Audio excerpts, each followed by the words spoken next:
Hello, Dr. James Bogash, Master of Health and Longevity and creator of Modern Health Myths. Today we're continuing our discussion about pandemic health and immunity support. And this is video 5, talking about what to drink and what not to drink. So I think we'll start out with what we should absolutely drink more of, and I remain a huge fan of, is unsweetened, flavored, organic when possible tea. So there is absolutely no doubt on the planet that tea is good for us. Really, I mean, some people may be affected by the caffeine, that those numbers are pretty small, but in general, the studies on tea are all positive in helping avoid all levels of chronic disease. So fill in the blank, and teas help with that.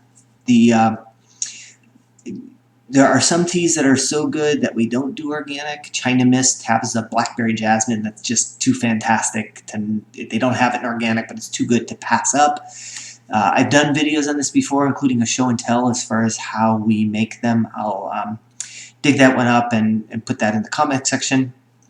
But tea and coffee both have a tendency to be very high in pesticide levels, so you are better off doing organic, as mentioned, when possible. So at the office for lunch, I play barista, and for me, I'll do a double shot of organic espresso with some cacao, top it off with ice and dark chocolate almond milk. Make some for the rest of my team as well, just so they stay extra efficient for the afternoon.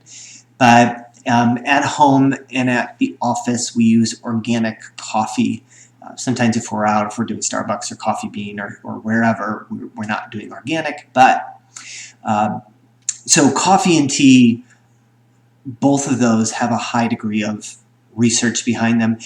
Again, I would stress that we're talking about unsweetened tea, and coffee, we're talking about black. The more stuff we start putting in it, the more we start to screw it up.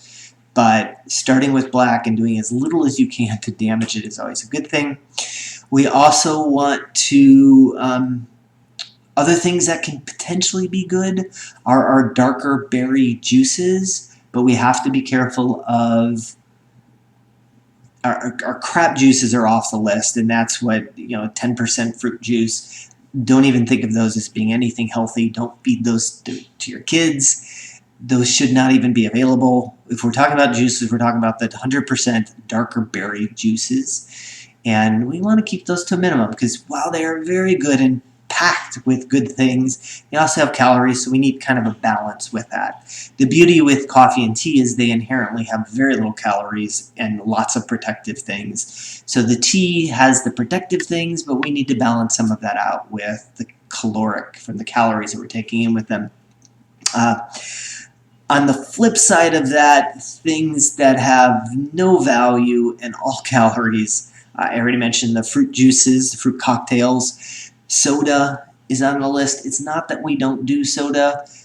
Generally, we don't carry any in the house. If we do, it's only on a pizza night or something like that. If we go to the movies, we will. We generally do not drink soda. Our family consumes large amounts of unsweetened iced tea. The alcohol has to be on that list as well. Benefits, harms. Not going to go in that here, even though alcohol does increase the risk of certain types of cancers, especially breast cancer in women. This can be balanced out by increasing fiber intake. So if you want to have some alcohol, but you're worried about breast cancer risk, you need to make some other dietary changes to kind of balance that out. And alcohol is another one that has a lot of calories, so you have to be careful of how much you take in. Other things, bottled water.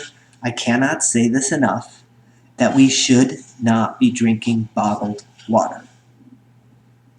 Just in case you weren't listening, let me say that again.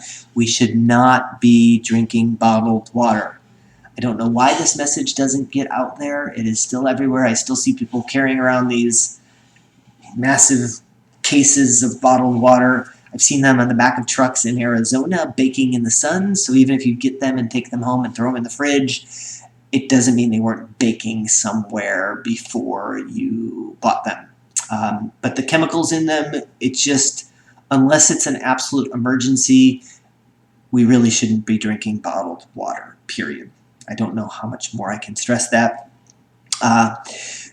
Sparkling water is another one. So your LaCroix, and these days there are literally 20, 30 different brands and flavors. Waterloo is one particular brand that actually has BPA-free cans, which I got very excited about the first time I saw that. So keep that in mind, that the lining of those cans does contain BPA, which is what is in the plastic water bottles. They use that to keep it from rusting.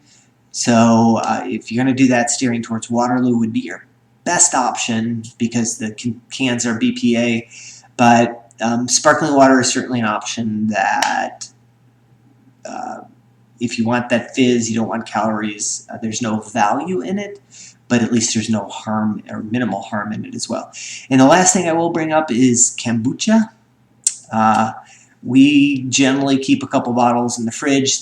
Nice thing about kombucha, they are almost always in glass. And they do have cultures in them. A lot of them are berry-based, which is going to have some advantages. Most of them they do have calories in them. So keep in mind, typical kombucha drink, maybe 35 to 70 calories, anywhere in there. And so we have some calories with them. Now, it's not much, and so we've got some value, but kombucha is kind of an even balance. And that's why most of the stuff we should be drinking during the day would be unsweetened, organic, flavored iced tea. And I say flavored iced tea because the boring black Lipton stuff, forget it. It's just too boring for me. We would never drink that.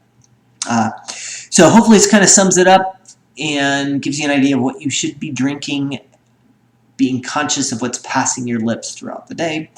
As always, make sure you like this video, share it with somebody who you think needs this information, and subscribe to the channel.